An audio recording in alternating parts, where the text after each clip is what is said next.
2 कमी 100व्या साहित्य संमेलनाच्या निमित्ताने आपण जमलेले आहोत. ही लोकभाषा आहे. 98व्या मराठी साहित्य संमेलनाच्या निमित्ताने आपण जमलो. अभिजात भाषा आहे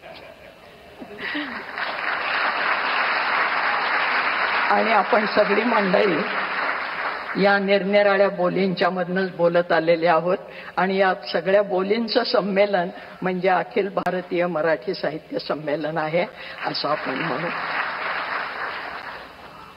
या संमेलनाचं उद्घाटन सन्माननीय देशाचे पंतप्रधान करत आहेत.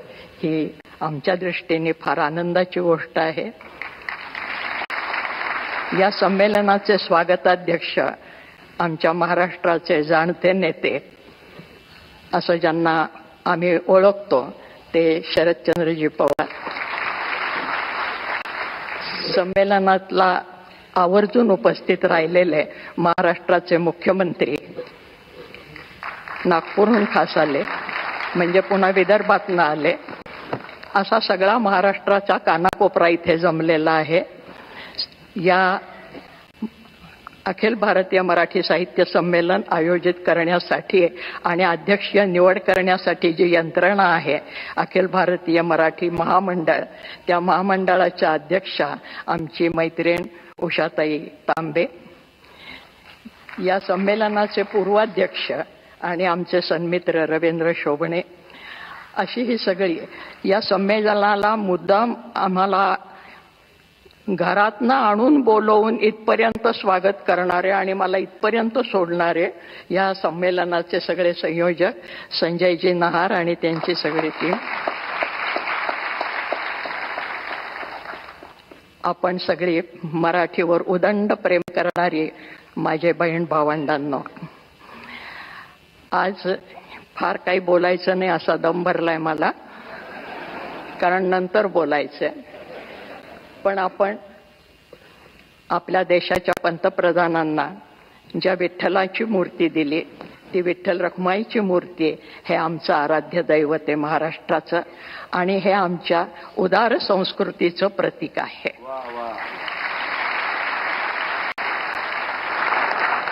कारण हा विठ्ठल आला कुठून? कानडावो विठ्ठलू कर्नाटको, कर्नाटकातनं आला, महाराष्ट्रामध्ये स्थिर झाला आणि आजही वारीसाठी जी मंडळी येतात ते नुसती मराठी मंडळी नसतात. महाराष्ट्र, कर्नाटक, तेलंगणापासून ही सगळी मंडळी विठ्ठलाकडे येत असतात. हा विठ्ठल कसा आहे? मराठी माणसासारखा साधा आहे, कष्टकरी माणसासारखा.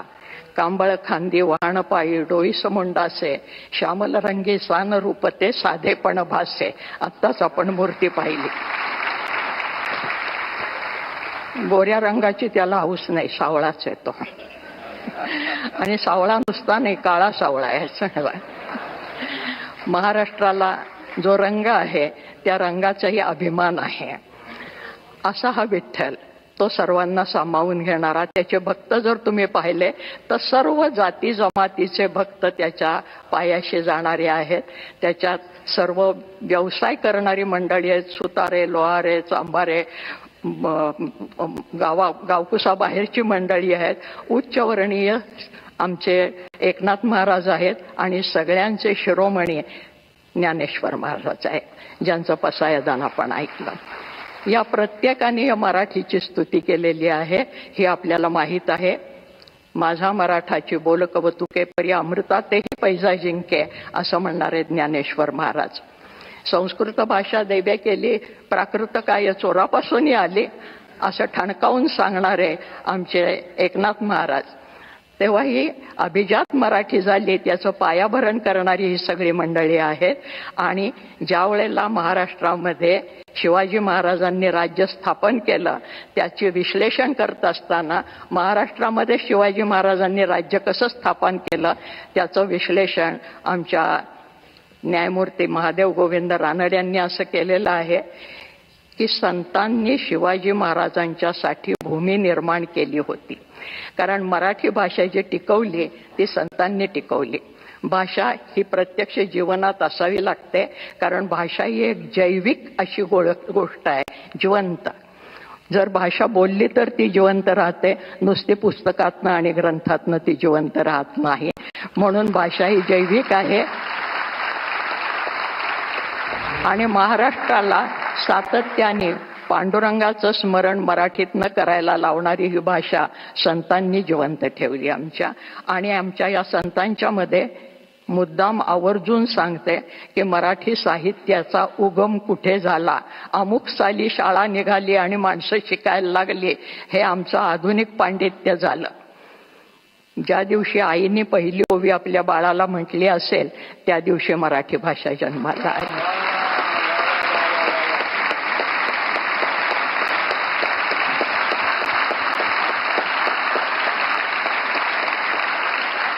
कांदा मुळा भाजी अवघी विठाबाई माझी, लसूण मिरची कोथिंबिरी अवघा झाला माझा हरी, असं म्हणणारा आमचा सावता माळी, त्यांनी ही भाषा जिवंत ठेवलेली आहे. फार कशाला, जनाबाई मुक्ताबाई तर आपल्याला माहितीच आहेत की विठ्ठलाला आणि जनाबाई बरोबर दळायला लागला, कांडायला लागला, पाणी भरायला लागला. जनी बैसली नाही आला पाणी नाही सणाला, मुद्दाम बोली भाषेत सांगते. जनी बैसली नाही आला पाणी नाही सणाला, हाती घेऊन घागरी देव निघाले तातडी, जनाबाईला आंघोळ घालायला. ही आमची मराठी भाषा. आणि ह्या मराठी भाषेला अभिजात दर्जा मिळालाय. या सगळ्यांना मिळून हे अभिजातपण आलेलं आहे. जास्त आत्ता बोलत नाही, पण आमचा हा विठू सगळ्यांना आपल्या पदराखाली घेणारा आहे, आपल्या सावलीखाली घेणारा आहे. या संतांच्या मध्ये अंत्यज म्हणजे ज्याला आज आपण बीसी आणि ओबीसी वगैरे म्हणतो, ही सगळी मंडळी त्याचे परमभक्त आहेत. हे कुठल्याही शाळेत शिकले नाहीत, त्यांना कोणीही शिकवलं नाही, आणि तरी सुद्धा ते मराठीमध्ये काव्य करत होते. याचा अर्थ मराठी फक्त लिखितमध्ये नाही, ती बोलीतनं निर्माण झाली, बोलीमधनं पसरली, आणि म्हणून शिवाजी महाराजांना खेड्यापाड्यातले मावळे मिळाले. भाषा ही जिवंत राहिली त्यांच्यामुळे. आणि भाषा हे संस्कृतीचं बलस्थान असतं. कुठलीही भाषा आजही जगाच्या पाठीवर कुठे हिंडत असलो, आणखीन मराठी शब्द ऐकायला आला तर आपण चमकून बघायला लागतो, तुम्ही नागपूरचे का, तुम्ही महाराष्ट्रातले का.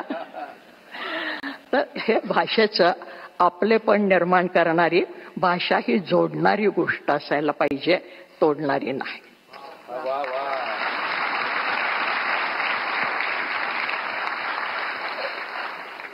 पंतप्रधान महाशय हे महाराष्ट्राचं प्रतीक म्हणून आपल्याला दिलेलं आहे की ही भाषा जोडणारी आहे.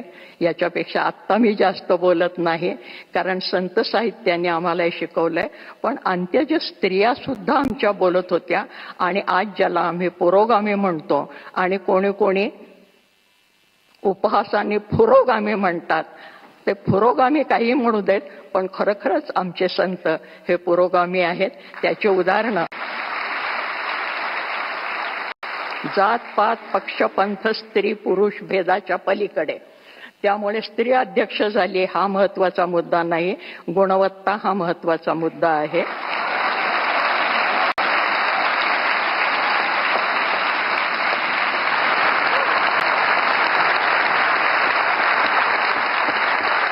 आणि म्हणून दिल्लीचं तख्त राखणारा महाराष्ट्र माझा हा साहित्यातनं जिवंत राहिलेला आहे, कर्तबगारीतनं जिवंत राहिलेला आहे. ज्या ठिकाणी संमेलन होतं आहे त्या ठिकाणी मराठी माणसांनी एकदा छावणी टाकलेली आहे. हा सगळा इतिहास आपल्याला माहिती आहे. या संमेलनाचा 70 वर्षापूर्वी जे लक्ष्मण शास्त्री जोशी अध्यक्ष होते, त्यांना मी गुरुस्थानी मानते. त्यांचा सहवास मला काही काळ लाभला. त्यांच्याबरोबर मी काही काळ काम केलं विश्वकोशामध्ये, याचाही मला अभिमान आहे. त्या काळामध्ये जे काकासाहेब गाडगीळ साहित्य संमेलनाचे स्वागताध्यक्ष होते, आणि आज पुन्हा महाराष्ट्राचे शरदचंद्रजी पवार आहेत. तर ते काकासाहेब गाडगिळांच्या नावाने मला नुकताच एक पुरस्कार त्यांच्या नातवानी सांगलीला आणून दिला घरामध्ये, अनंतराव गाडगिळांनी. आणि कदाचित शरद भाऊंच्या लक्षात नसेल, परंतु त्यांच्या राष्ट्रवादीने एकेकाळी माझी मुलाखत घेतली होती आणि त्यानंतर त्यांचं कुठेतरी भाषण झालं. त्यावेळेस त्यांनी सांगितलं होतं की महाराष्ट्रामध्ये अजून कोण साहित्य संमेलनाचे अध्यक्ष व्हायला पाहिजेत. ती जी काही 5-6 नावं घेतली होती त्यात एक माझं नाव होतं, ते छापलेलं अजून माझ्याकडे आहे. आज असा गंमतशीर योगायोग आलेला आहे की ज्यांना मी गुरुस्थानी मानते ते शास्त्री बुवा म्हणजे जोशीजी, लक्ष्मण शास्त्री जोशी यांच्या जाग्यावर मला उभं राहण्याचं भाग्य मिळालं. ज्यांनी ती इच्छा प्रकट केली होती ते स्वागताध्यक्ष आहेत आणि ज्या प्रधानमंत्र्यांचा तो अधिकार आहे, त्या राजधानीमध्ये हे संमेलन होत आहे आणि प्रधानमंत्री त्याचं उद्घाटन करता आहेत. या सगळ्या अतिशय आनंदाच्या गोष्टी आहेत. हा आनंद आपण पुढचे 3 दिवस सगळ्यांच्या संगतीमध्ये घेणार आहोत आणि आपण एकमेकांचं मैत्र जोडून पुढे जाणार आहोत. कारण भूता परस्परे पडो मैत्र जीवांचे, हे ज्ञानेश्वर महाराजांनी सांगितलं.